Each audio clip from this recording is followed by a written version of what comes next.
কবিতাৰ শিৰোনাম এখন নীলাখামৰ চিঠি। মৰমৰ চেনেহী, মৰম লবি, আশা কৰোঁ তোৰ ভালেই, মোৰহে ভাল নহয় অ।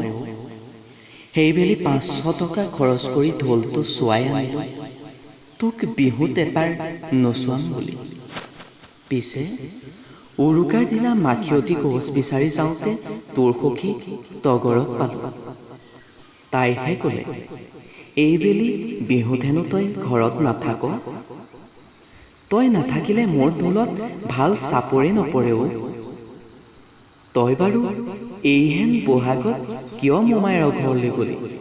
নে তোৰ পিতাই আমাৰ ভাল পোৱাৰ কথা জানি তোক মোৰ পৰা আঁতৰাই ৰাখিলে? মোৰ লগৰ কণবাপুৱে কি কৈছে জানো? চকু আঁতৰ হলে হেনো মনৰ আঁতৰ হয়। তই কিন্তু মোক মনৰ আঁতৰ কৰি নিদিবি দেই।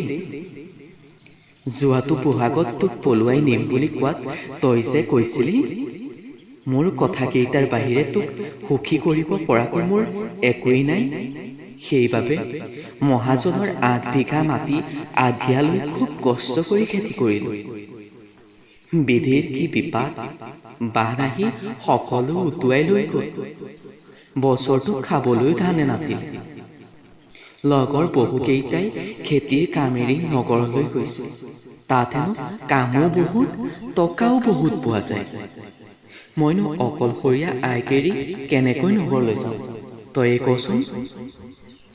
পিতাই শিকোৱা নাঙলৰ মুঠিত ধৰিয়ে এইবাৰ দুগুণ উৎসাহেৰে খেতি কৰিম। তোৰ মৰম আৰু ভগৱানৰ আশীৰ্বাদ থাকিলে আঘোণৰ পথাৰ সামৰিয়ে ঘৰটো চোৱাই লম।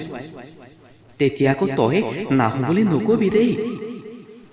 আজি কেইদিনমান ধৰি তোৰ পিতাই আৰু মণ্ডলৰ মাজত হলি গলি বেছি দেখিছো।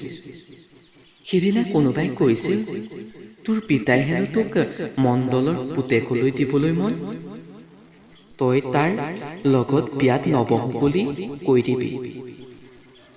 আজিলৈ সামৰো। তোক লগ নোপোৱাৰ বাবে তগৰৰ হাততে চিঠিখনৰ লগতে বিহুতে আনি থোৱা কপৌ ফুলপাহ দিলোঁ। তই খোপাত গুজি আবেলি নৈৰ কাষলৈ আহিবি। মই বুঢ়া আহঁত জোপাৰ তলতে ৰৈ থাকিম। ইতি তোৰ চেনাই।